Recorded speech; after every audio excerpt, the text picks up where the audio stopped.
Welcome to the Paulding County School District's Dual Enrollment Summit. My name is Dr. Alan Daws, and I'm the Director of Advising and Counseling for the school district. And we're here tonight to talk about dual enrollment and all the components surrounding it. So let's get started.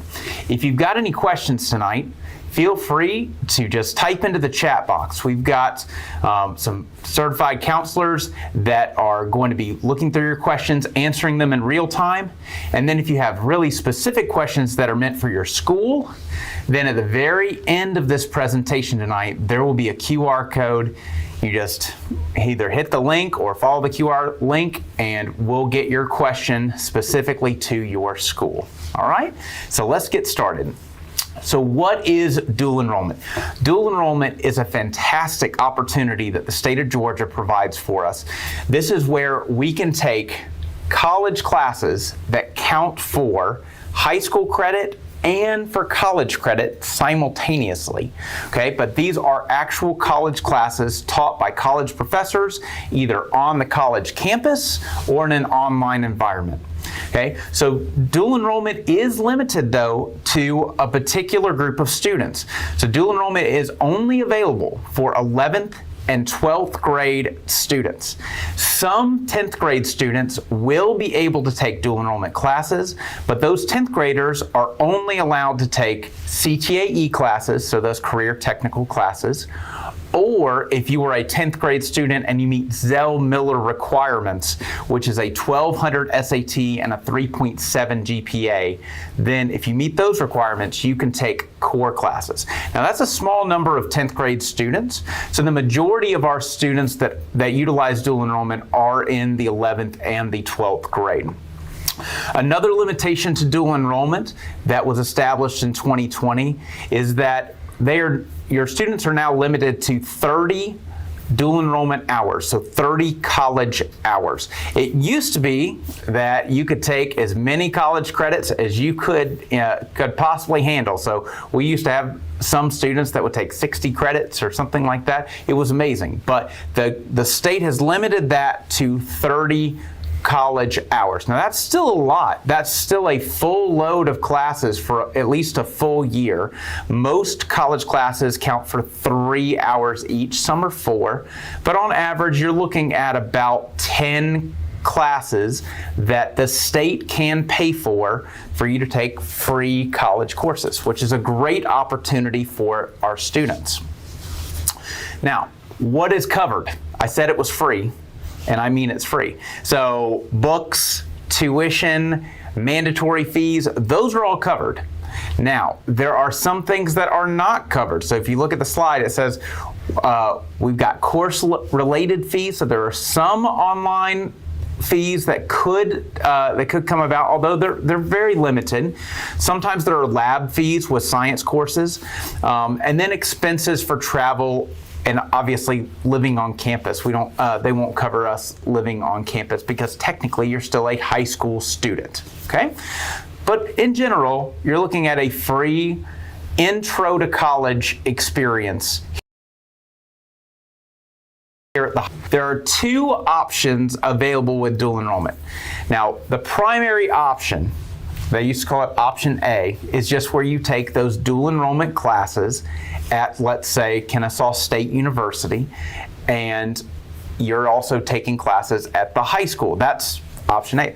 Option B is a completely different pathway, and the state of Georgia is trying right now to change the name of option B. It's not officially changed yet, but the requirements will be the same. Option B is really meant for students that want to graduate very, very quickly, and maybe they don't want to take all of their core classes or elective classes at the high school level. So option B offers a pathway where you can just take 2 math, 2 science, 2 social studies, 2 English courses, and then 1 health and personal fitness course at the high school. So that's it. So that's 9 courses total at the high school.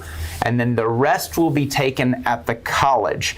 And in order to get this option B, you've got to either, at the college level, you've got to either take 1 associate degree you've got to complete one diploma program, or you can finish 2 certificate programs. So that's option B. Now, we don't have a lot of students that have taken advantage of that. We do have a handful, but I do think it's a great opportunity for those specific students needing a particular pathway out of high school. But most folks are going to take option A. All right, so how do I get this process started? Okay, so the first step is we've got to decide which college to attend.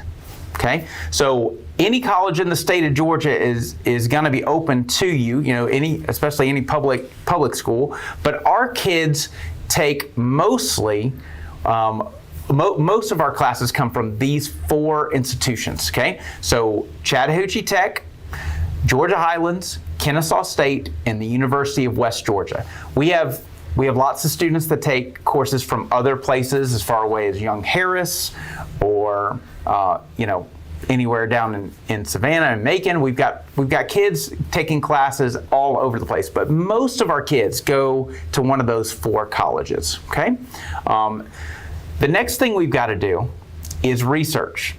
Okay. Now that you're interested in dual enrollment, that's great, but we've got to research those admission requirements. We can't just say, hey, I want to get into Kennesaw State, so then we're in.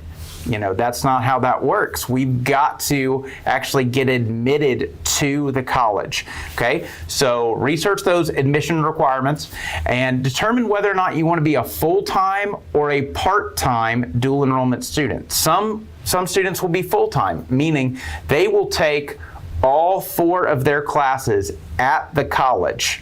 So they will not even set foot on the high school campus during the day. Or you could be a part-time dual enrollment student. You could take 1 class at the college and then 3 classes at the high school.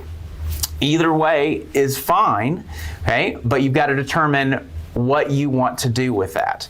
The next thing you've got to do is schedule and take an entrance exam if it's required. Now, this is different for different schools, right? So some schools will require an SAT or an ACT or an AccuPlacer exam, but it really just depends on the school, and it depends on the timeline. During the COVID era, we did not do any of that. So, but some of those requirements are coming back in, so it really just depends on the schools. You've got to research that.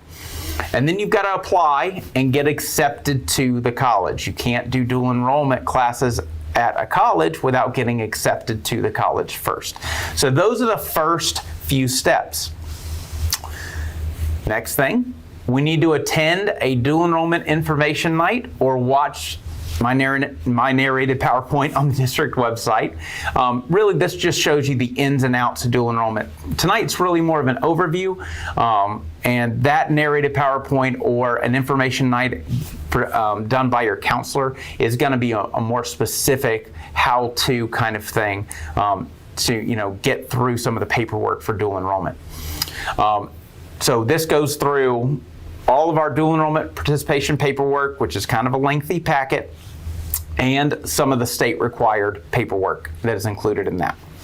The next thing is we've got to meet with your counselor. Your school counselor knows this inside and out, and we've got to meet with them and set up a time for you to kind of go over what kind of schedule you want to have. Okay, that is very important. I mean, what if you want to be a student that's at Chattahoochee Tech working with automotive stuff, and maybe that automotive class is at the same time as an AP class at the high school that you want to take. Those counselors are going to know, what conflicts are there and how to best incorporate these dual enrollment classes into your current or, future schedules, okay? And then we want to complete our Georgia Student Finance Commission funding application.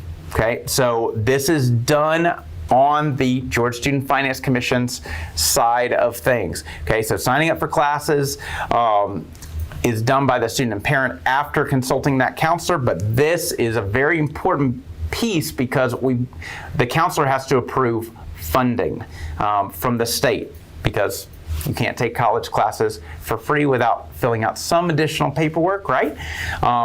And then finally, the counselor will accept the funding application from the college. I know this sounds like a lot, so your school counselor is going to be there to work with you this whole way through. And once you go through the process, it really isn't that big of a task.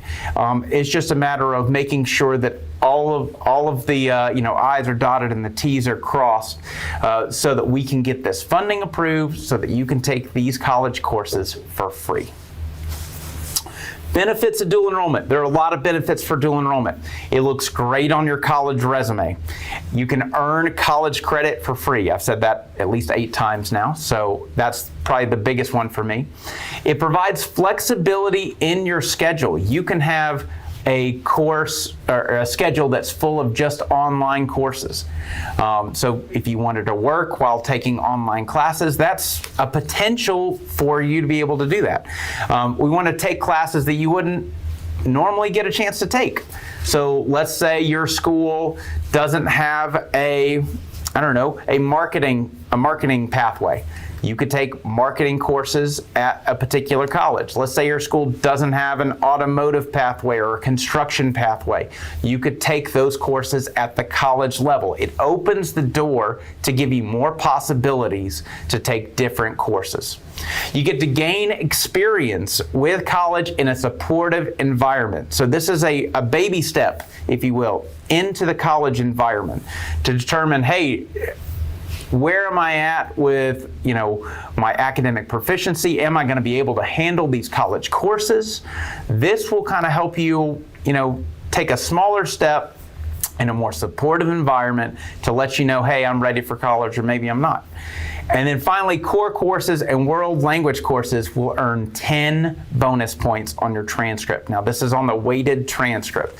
So this looks great. Another reason why it looks great in a college application, because it does raise your potential GPA, not the hope GPA, but your weighted GPA that most colleges will look at for entrance exams. So it's a really great opportunity. Now, talked about the benefits. Now let's talk about some things on the other side, some things we want to consider. Dual enrollment is not for everyone. Okay? There are benefits to it, yes, but it is not for everyone. We need to consider your students' academic and emotional maturity when making this decision. You're going to be in classes, seated in classes if you're physically there, with individuals that may be 20, 30, 40 years old or older. So that's something to consider if you are taking these dual enrollment courses. Students are also going to be the only ones that communicate with a professor. If there is a situation that comes up with the college professor, mom and dad cannot reach out to the college. It's got to be the student that is reaching out to the college. And that is a big difference. I've had students reach out to me working as an administrator at a high school and just saying, hey, can you help me with this situation? I've got an issue with a professor at this school or that school. And I am not really able to help because they're the college and we're the school, and that's not the way that works. The student has to be able to talk to the professor specifically. So that's something to consider. You need to speak with your high school counselor before making any schedule changes, because it is potentially possible for you to drop a class at the college level and it actually negatively affects your high school transcript. Okay, I want to be very clear about this. You've got to make sure your high school counselor knows before you make any changes to your college schedule. Failure to do so may result in a 69 numeric grade on the student's transcript for a dropped course. If it counts against you at the college level, it'll count against you at the high school level. So that's something to consider. We want to contact your high school counselor for participating in dual enrollment for each semester. Okay, each semester for dual enrollment requires enough planning that we need to look ahead and make sure our schedules line up correctly. So we got to make sure that we're doing that. So what that means for you is making sure that you are contacting and being in complete communication with your school counselor. And then finally, we got to adhere to deadlines for post-secondary institutions. It's one thing if you miss a deadline at a school. We don't want you to miss a deadline at a school. But if you miss a deadline at school, you have relationships built with the teacher or with the assistant principal or the principal, and you go and talk with them, that's a little bit different than some of our post-secondary institutions. If you miss a college deadline, a lot of times you just missed it, and that's that. So we've got to make sure that you're making, you've gotten those really good organization skills built up where you're going to make sure that you hit all of your deadlines necessary. All right, so I wanted to hear from a couple of our students that have taken some dual enrollment courses. So at this time, I'm going to turn it over to them, and I'll let them talk to you a little bit about what they liked about dual enrollment and some of the considerations they had before taking those classes. Hi, my name is Sophia Pigo, and I am a senior at East Paulding High School, and I am also a dual enrollment student at Chattahoochee Technical College.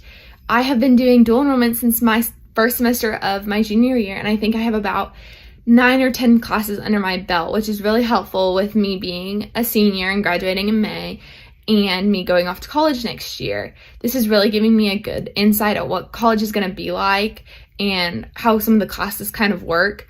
I have taken all of my classes online, and I have loved it, which I don't think I'm going to be doing online classes when after I graduate, but it's been great with my busy schedule, and especially if you're a work-based learning student, it is so much easier to be able to get your work done for dual enrollment, as well as working and with all the other craziness that goes on, especially if you are a senior and all the other senior activities.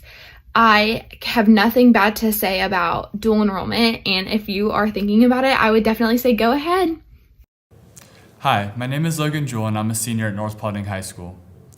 I started the dual enrollment program the fall of my senior year, and I've loved it. It has given me a first-hand look at the college level work, and I've seen other benefits such as improvements in my workload and overall grades. I wish I had started the program sooner because it also provides the flexibility of my other high school activities. And you can also take a whole bunch of fun classes such as English 1101 or college algebra. I would recommend dual enrollment program to other students because of the knowledge you gain for that future college transition from high school. I know through my experience, I feel very prepared for my future at the college level. Hi, I'm Riley Maloney, and I'm currently dual enrolling at Chattahoochee Tech. This year is my first year dual enrolling, but so far I've absolutely loved it. Right now I'm taking college algebra, psychology, and English 1101. All 3 of the classes I'm taking are completely online, so I don't have to go into person at all, and all of my assignments are all online.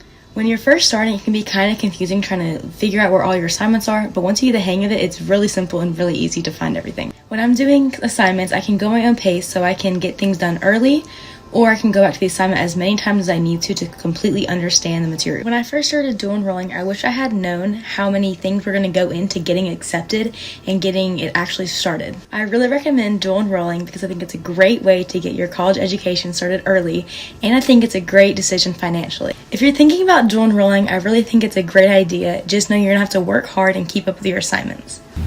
All right, welcome back. So you heard from those students, and they had some great things to say about dual enrollment. They also had some things to kind of look out for. So let's talk about, let's get into some of those next steps and filling out some of those applications, okay? So first thing I want to talk about is the Dual Enrollment Georgia Student Finance Commission application, which is on Georgia Futures, okay? It's located on the Dual Enrollment webpage for Georgia Futures. It's an online version, okay? It's completed by eligible public and private high school students. And so this is something that the counselor is going to be able to do, or help you do, excuse me. This is something that's on your plate. You specifically as a student are filling out this application, but the counselor is going to be with you along the way. So once we get that done, we have our own district paperwork that we need to get done. So this includes the student and parent acknowledgement form. So this must be done first, and it's good for the current academic year, so it's 1 per year. It also includes the dual enrollment course planning form, which basically just helps you and the counselor put down on paper the courses that you want to take, when you want to take them. It's a planning document to hopefully help you, kind of get a hold of what you want to do with dual enrollment. And then finally, we're going to go over the dual enrollment district exceptions, which is not for every student. So we'll go over, why you might need that here in a moment. So this is what the first page of the dual enrollment student and parent acknowledgement form looks like. It is mandatory for all students. It goes over just some considerations and also some of the details of, what happens if I drop a course, what happens if I add a course, what happens if I can't get in touch with, this person or this person at the college. It goes over some different areas for applications, approvals, including, can I even self-pay? Can I pay for my own courses? It goes through all of that. So this is something that's got to be done by you and with the counselor, okay? This is what the advisement agreement looks like, okay? So this is basically this course planning form, right? And it helps you kind of see a fall schedule and a spring schedule, how it's laid out, that kind of thing. And then these are the district exceptions. Every now and then we have students that want to take additional classes that are outside of their 4 academic courses that are allowed inside of our schedule. So there are actually a couple of different scenarios where you need to get district approval. Your school counselor will help you walk through this, okay? But option 1 is approval for more than 8 total credits, so 8.5 credits or more in an academic year. So right now at the high school level, you take 4 classes in the fall and 4 classes in the spring. So if you want to take more than that, and these happen to be dual enrollment courses, then you'll fill out this district exception form and it'll go to me for approval. Option 2 is a full-time high school student and dual enrollment courses taken outside of the school day. Okay, so let's say you're trying to take these courses that are outside of the school day, either before our school day or after our school day. Those need to be approved. Option 3 is full-time dual enrollment students with more than 12 hours of dual enrollment classes in one semester. 12 hours of dual enrollment classes, that's a lot. That's a lot. That's considered a full load. So if you want to take more than that, you've got to get an exception form. One of the reasons is we do not want to overload you. Okay? These are college level courses and they can be quite rigorous, and we need to make sure that we are not overloading our students, so it requires an additional exception form. And then option 4 is self-pay. This is relatively new within the last couple of years. So once students meet the 30-hour requirement, the 30-hour cutoff for state funding, so this is for students that have taken dual enrollment courses and they've gotten to that 30-hour barrier, they can choose to continue with dual enrollment, but they've got to pay for it. Now, if they pay for it, it will still go on the college transcript and on the high school transcript. That is the key. Now, I know you're thinking, well, why pay for it now? I could pay for it in college. Well, you're still getting double credit. You're getting the high school credit and the college credit, and you can use this self-pay, basically where the students or parents pay for the course at the college, and it still goes on the high school transcript. There's some additional behind-the-scene things that we've got to do with those courses, so that requires an exception form as well. So most students won't use the exception form, but some of them do. And you can see this is what the exception form looks like. It's one page, it's very straightforward. If this happens to apply to you, then you're gonna just talk to your school counselor and you can go from there. All right, we've got a few dual enrollment opportunities at the actual high school campus that are available to our students. Sometimes we have either college professors that will come to our high schools, or we have teachers at the high school level that have met the requirements for being a college professor, and they are kind of pulling double duty. Okay? So There are a few options with this. We do have a healthcare pathway with Selena Hake at Hiram High School, so she's approved to teach dual enrollment classes at Hiram High School simultaneously with her other high school courses. We do have this option available at the Paulding College and Career Academy, and those change, semester to semester, year to year. So it's possible that there could be, intro classes like, for example, English 1101, or it could be more specific like the CNA pathway for nursing. So it really just kind of depends. The Paulding College and Career Academy right now does offer a few of those dual enrollment classes there, and again, it changes year to year. So if you have questions about that, talk to your school counselor, or you can contact the Paulding College and Career Academy. So next we get to Paulding Virtual Academy. So PVA, you can do dual enrollment with PVA, just like you can do dual enrollment with a class at, let's say, East Paulding High School. There is basically no difference with that. If you have questions about that, if you are a Paulding virtual student and you want to take dual enrollment classes, then you can contact Sharon Penley. She's the school counselor at PVA that will be handling that process. Where can I get more information? Your local high school counselor. Our dual enrollment course directory is also listed there. The district counseling website, you see the link for that. And finally, the Georgia Futures website.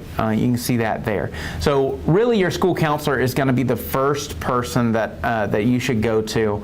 They're the expert. They deal with this stuff every day, and they're happy to help you. So we've heard from the students. Now I'd like to hear from the colleges. So we have a few of the college reps that have put together just 2 or 3 or 4 minute information videos for you. So I'd like to hear from them now, and we'll do a recap when we get back. Welcome, and thank you for showing interest in Chattahoochee Tech's dual enrollment program. My name is Amy Sigel, and I'm a student outreach specialist for Chattahoochee Tech covering Paulding County. A little bit about us. We are the largest technical college in the state of Georgia. We have more than 10,000 students, and we have a 98.2% job placement rate, as well as being SACS accredited. We have 8 different campus locations, including Appalachian, Austell, Canton, Marietta, Mountain View, North Metro, Paulding, and Woodstock. We have 70 plus degrees, diplomas, and certificates, and more than 50 programs of study. Chat Tech offers classes during the day, evening, and also on the weekend. We also offer both online and in-person classes. Since we are a technical school, we offer lots of trade skills that set our students up for success to go out and get a job in the work field. We also offer lots of other programs, including nursing, dental assisting, cybersecurity, computer programming, logistics and supply chain management, cosmetology, design and media, welding, networking, cybersecurity, criminal justice, and so many more. We have 28 credits that are guaranteed to transfer within the university system of Georgia. A lot of our students will take advantage of dual enrollment to knock out some of these core classes, since they will transfer with them as long as they stay within the university system of Georgia. Some of these transfer credits include American Government, American Literature, Chemistry 1, Chemistry 2, College Algebra, Pre-Calculus, U.S. History 1, U.S. History 2, and the rest of the transfer credits on the screen. There are lots of benefits to dual enrollment. You're saving time, you're earning college credit while you're still in high school, you're getting ahead of all your other classmates who are not taking advantage of dual enrollment, you're gaining college experience, you're becoming ready for the workforce, and you're getting hands-on training. I think the biggest benefit to dual enrollment is you're saving so much money. Your first 30 credit hours are fully funded through dual enrollment. This includes your tuition and also your books. Who is eligible for dual enrollment? 9th graders are no longer eligible to participate in the dual enrollment program according to the Dual Enrollment Georgia Senate legislation. 10th graders wanting to take degree level core must adhere to the Dual Enrollment Georgia Senate legislation requirements. 10th graders wanting to take occupational or CTAE type courses can participate with no restrictions. Also, 11th and 12th graders can participate in dual enrollment with no restrictions as long as they meet the dual enrollment admissions into the college. So, if you have students who are wanting to come to Chat Tech during the summer of 2023, they have to have their college application in no later than March 1st. If they are wanting to come to us in fall of 2023, their application has to be in no later than May 1st. If you have any questions, please feel free to reach out to me. Again, my name is Annie Stigall, and I am with Chat Tech covering Paulding County. My contact is on this page down below. Thank you so much for your time. Take charge of your future with Georgia Highlands College. The Dual Enrollment program is a wonderful opportunity for students to be able to earn high school graduation credits as well as college credits. You can get a head start on your college degree while exploring areas of study you are interested in. Dual enrollment classes allow you to challenge yourself academically and experience the rigor of college coursework. GHC's dual enrollment students have access to all the student services and resources such as the Tutorial Center, libraries, counseling, and more. Applicants should be sure to get their admission application submitted by the deadline shown here. The most up-to-date information on the application process and admission requirement can be viewed by scanning the QR code and visiting GHC's dual enrollment page. Georgia Highlands was founded in 1970 as Floyd Junior College with one campus in Floyd County. We have expanded to multiple locations and offer a wide variety of associate and bachelor's degree options, and continue to add additional pathways. We are a state public college that is part of the University System of Georgia. As part of the USG, classes taken at GHC will transfer to any other school within the USG. GHC offers online and in-person classes. Classes can be taken during the fall, spring, and/or summer semesters. Both the University System of Georgia and GHC reviewed and revised dual enrollment admission criteria at the end of 2022. The new admission standards shown here allow more students to take advantage of the dual enrollment program. For admissions purposes, 10th, 11th, and 12th grade applicants have the option of submitting PSAT, SAT, pre-ACT, or ACT scores. There is also the option of AccuPlacer testing at Georgia Highlands. Before beginning the application process, students should seek approval from their high school and follow these steps below. Step 1, create a Georgia Futures account if you do not have one.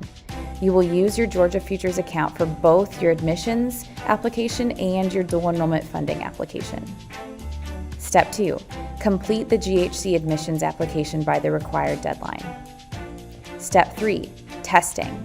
If you have qualifying ACT or SAT scores, request them to be sent to Georgia Highlands, or submit qualifying pre-ACT and PSAT currently approved for 2022-23 or 2023-24.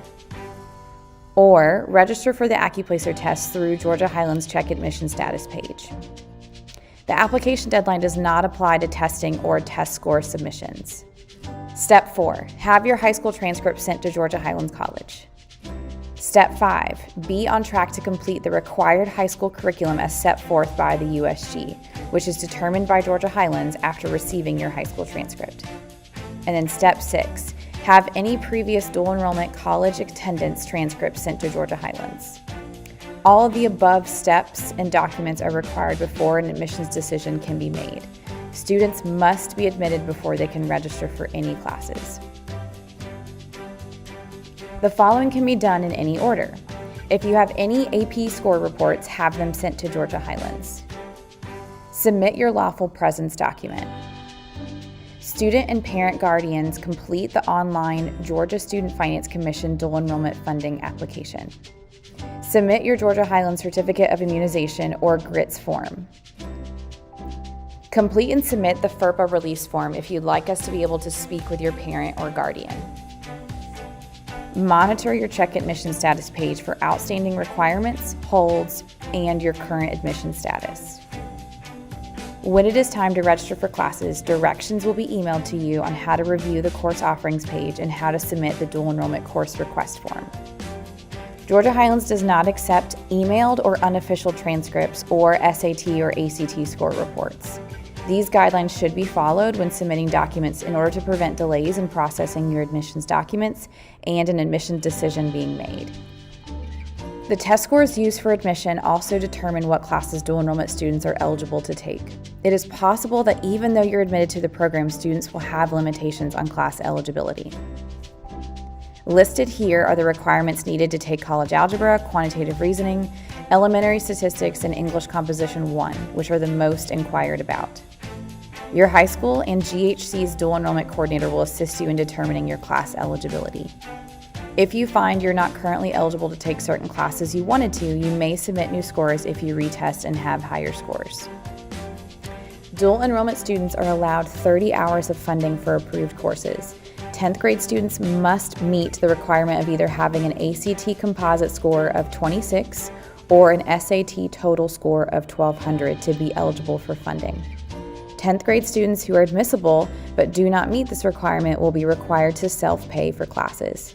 Additionally, any student who wants to take an unfunded course or exceeds their 30 hours of funding may do so by self-paying. Thank you for considering and taking time to learn about the dual enrollment program at Georgia Highlands College. If you have any questions or would like more information, please contact Mary Ann Sailors, our dual enrollment coordinator. Hello, everyone. My name is Shariah Aldridge. I am your dual enrollment coordinator here at KSU, and I'm going to talk to you a little bit about our dual enrollment program. So here we have our admissions requirements. We do accept high school juniors and seniors. You must have a 3.0 core GPA, 2 units of English and math, science, 1 unit of social science. So just keep that in mind. If you want to apply for a college algebra course, you must have completion of Algebra 2 first. Our SAT and ACT requirements are listed here. Do keep in mind that if you don't meet all of the SAT requirements, so if you have a 470 evidence-based reading and writing and a 440 math, we will still accept you. You just won't be able to take non-STEM courses. Same applies for your math. So if you meet the requirements on evidence-based reading and writing, but you get a 430 on the SAT math, then you won't be able to take STEM courses. For our 10th graders, please keep in mind that you have to take the SAT or the ACT. We do not accept PSAT scores or AccuPlacer scores. So you do have to complete the actual exam. You have to have a 1200 total on your SAT and a 26 on that ACT. What our application process looks like. So you'll submit an application to KSU, you'll get rerouted to Georgia Futures, you will complete your application, then you will submit to us your high school transcripts and any other college transcripts if you have previously dual enrolled. You will also submit AP test scores if you have taken AP exams, and you will submit the new dual enrollment policy form. You will also complete your dual enrollment funding application, and that is something that you can sit down and complete with your parents. Then your high school counselor completes a portion, and then we complete the final portion. And this is how we cover the funds for your dual enrollment courses. Very important to complete this. If you do not complete this form, we will not be able to provide you funding for those dual enrollment courses. Our admissions deadline. So if you're applying for summer, your application needs to be in by the 31st. If you're applying for fall, your application needs to be in by the 14th. The document deadlines listed here means that your test scores, high school transcripts, and your dual enrollment policy form must be submitted by these deadlines. That's April 14th for summer and April 28th for the fall. We do offer classes on the Kennesaw and Marietta campus. We have in-person classes, hybrid classes, so half in-face, half online, and then we have fully online class offerings as well. This goes for both campuses, Marietta and Kennesaw. So your funding, what will be your funding responsibility? You will have to cover course lab fees, parking if you are parking on campus, housing and meal plans. And then if you are doing any self-pay courses, so of courses not covered by dual enrollment funding, or if you have exhausted your funding hours, you will have to pay for those. Do keep in mind if you have proctored exams and your professors want you to buy Scantrons, you will have to take care of those funds as well. Parking is not optional if you are attending face-to-face classes. You will have to buy a parking pass. I know this was a very quick presentation, but if you have any questions, please feel free to reach out to us. You can also visit our website, dep.kennesaw.edu, where you can find all of the information I just went over and additional information, and feel free to give us a phone call as well. Hooty hoo. Hello, everybody. My name is Abby Adair with the University of West Georgia, and I'm excited to tell you a little bit about our dual enrollment program. So the dual enrollment program allows high school students to take UWG courses to simultaneously satisfy their high school graduation requirements while also earning college credits. So let's talk a little bit about academics and resources. So the UWG Dual Enrollment Program does offer eligible courses from the following core areas: math, science, English, social science, and world or foreign languages. And these courses can be taken on campus, hybrid, or 100% online, offering you tons of flexibility. So as a dual enrollment student, you do have access to all of the same support services as our traditional students. The big ones that I really want you to be aware of are the Writing Center, the Tutoring Center, and the Math Lab. So if you're ever struggling in a course or just want some extra attention or review on any assignments you may have, the academic support services are incredible and available to you for free. They can be in person or online. So when you join the PAC as a dual enrollment student, you can take advantage of free gym access. You can have free entry to any sporting event on campus as long as you have your Wolf card. You can join any academic organizations and leadership organizations. And you also have all access to campus facilities such as the library, university community center, and so much more. So funding and next steps. So dual enrollment funding does cover all tuition and mandatory fees and textbooks. The only thing that it's not going to cover are course-specific fees. Examples of this are lab fees, communication fees, things like that. If you ever have a question about if a course that you're interested in does have a course-specific fee, you can always reach out to us and we can check on that before you register. Both the student and the parent or legal guardian must complete the participation agreement in order for students to participate in the dual enrollment program. So you must complete the funding app. You can scan the QR code below or visit georgiafutures.org. We must have this before you can register for courses. You can complete the free dual enrollment application by scanning the QR code on the screen or going to westga.edu/beginwest. We're going to need official transcripts and official SAT or ACT scores. So if you would like to take a screenshot or a picture of this screen, it has all of the different requirements depending on grade level. I do want you to notice that 10th grade students are required to have total or composite scores and to be eligible for funding. So just make sure that you are aware of that if you plan to start as a 10th grade student.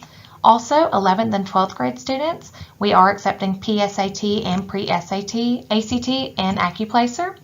11th and 12th grade students can also be admitted by meeting 1/2 of the test score requirements. I do want you to be aware at the bottom of the screen, it does list what courses you would be allowed to take if you were admitted based off of only 1/2 of the requirement. If you're admitted based off of both, you can enroll in any eligible dual enrollment course. Okay, if you have any questions, you can contact us at dualenroll@westga.edu. Thank you. We heard from the colleges, and now we've heard from our students as well. And we know that dual enrollment is a fantastic opportunity for our students that is great for some, maybe not great for others, but it's out there, and we're glad that you now know about it. So if you've got any general questions, hopefully we were able to answer some of those in the chat function during the presentation. But if you have specific questions for your school, if you click on this link, or take a picture of this QR code, this will take you to a questionnaire, and you can type in your question and we'll get that to your specific school so that one of your own school counselors will answer that question for you. I know that some questions are going to be more specific. If you want to know, will this course work with this schedule or that kind of thing, those are going to be specific questions that only a school counselor would be able to answer you from your school. So make sure to take a picture of that QR code or click on that link, and that'll help you kind of get your questions answered. We really appreciate you tuning in tonight, and we hope you have a great evening.